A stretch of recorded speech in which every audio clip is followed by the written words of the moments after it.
Bible గ్రంథంలో ఈ విధంగా రాయబడుతూ వచ్చింది. దావీదు పట్టణమందు నేడు మీ కొరకు రక్షకుడు పుట్టి ఉన్నాడు, దానికి ఇదే మీకు ఆనవాడు అని పరిశుద్ధ గ్రంథం బైబిల్ చెప్తున్నదండి. అవును, సర్వోన్నతమైన స్థలములలో దేవునికి మహిమ, భూమి మీద తనకి ఇష్టలైన వారికి భూమి మీద సమాధానము అని పరిశుద్ధ గ్రంథము బైబిల్ స్పష్టంగా చెప్తున్నది. అవును ప్రియమైన వాళ్ళారా, ఇదిగో ప్రజలందరికీ కలగబో మహా సంతోషకరమైన సువర్తమానము నేడు మీకు తెలియజేస్తున్నాను అని దేవుని యొక్క వాక్యము సెలవిస్తూ వస్తుంది. అవునండి, ఇది సంతోషకరమైన సువర్తమానం. ఇది ప్రజలందరికీ, ఏ భేదము లేదు, ప్రజలందరికీ అండి. ఒక దేశం కాదు, ఒక భాష కాదు, ఒక ప్రాంతం కాదు, నల్లవాళ్ళని కాదు, తెల్లవాళ్ళని కాదు, అందరికీ ఇది సువర్తమానం. ఇది మంచి వార్త. ఏంటి ఆ మంచి వార్త అంటే ప్రజలందరికీ సమాధానకరమైంది. అవును, ప్రజలందరూ సమాధాన స్థితిలో లేరు. ప్రజలందరూ కూడా ఏమాత్రం కూడా సమాధాన స్థితి లేని వారుగా ఉన్నారు. ఎందుకు సమాధాన స్థితి లేదు అనంటే మానవుడు పాపాన్ని బట్టి, మానవుడు చేసిన పాపాన్ని బట్టి మానవుడు శాంతిని సమాధానాన్ని కోల్పోయిండు. మానవుడు చేసిన పాపాన్ని బట్టి, పాపం అంటే ఏంటండి?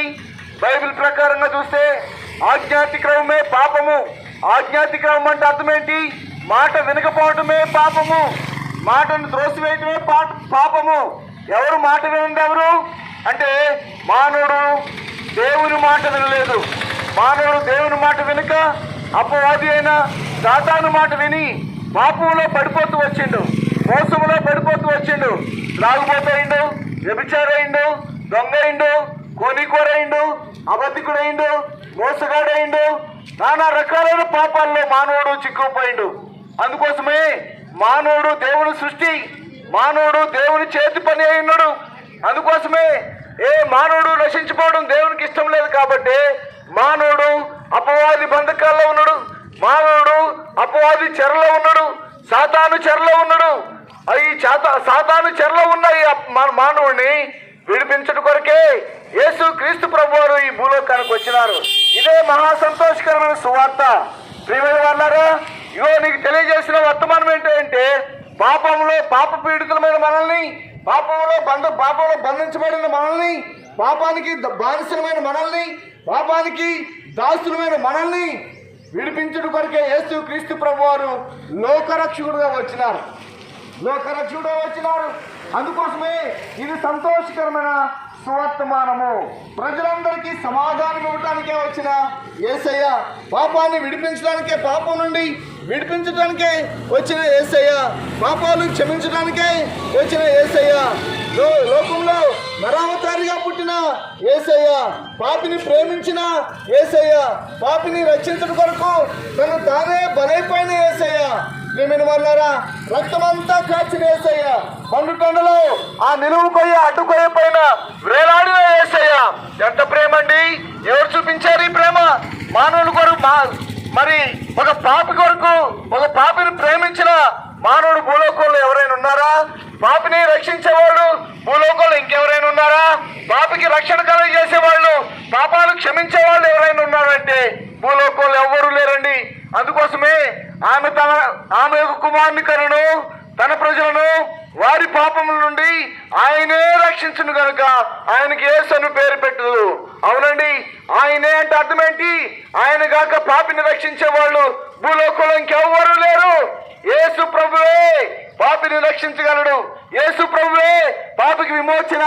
యేసు ప్రభువే పాపం నుండి విడుదల. ఇంకెవ్వరు కూడా ఏమి చేయలేరండి. అందుకని దేవుని యొక్క వాక్యంలో ఈ విధంగా చెప్తూ వస్తుంది. 49వ కీర్తనలో 7, 8, 9 అక్షరాలు ఈ విధంగా చెప్పబడుతూ వస్తుంది. ఎవడును ఏ విధము చేతనైనా తన సహోదరుని విమోచించలేడు. వాడు కుళ్ళు చూడక నిత్యము బ్రతుకున్నట్లు వాని నిమిత్తము దేవుని సన్నిధిలో ప్రాయశ్చిత్తము చేయగలవాడు ఎవడు లేడు. వాడి విమోచన ధనము బహు గొప్పది, అది ఎన్నటికి తీరక అట్లుండవలసిందేనని దేవుని వాక్యం చెప్తుంది. అవునండి, నీ ప్రాణ విమోచన ఎంత గొప్పదో తెలుసా?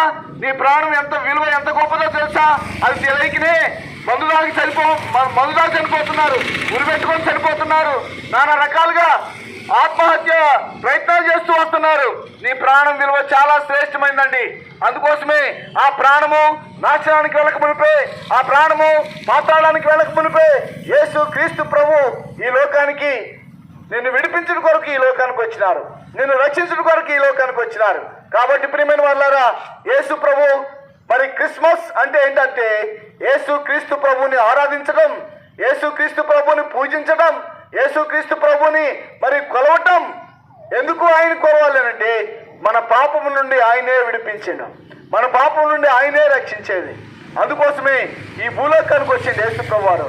యేసు ప్రభువుని విశ్వాసించినట్లయితే ప్రియమైన వాళ్ళారా, నీకు అట్టి రక్షణ, నీకు కూడా అట్టి పాప క్షమాపణ, నీకు అట్టి సమాధానము, నీకు మనసులో హృదయంలో మనశ్శాంతిని ప్రభు ఇచ్చేవాడు.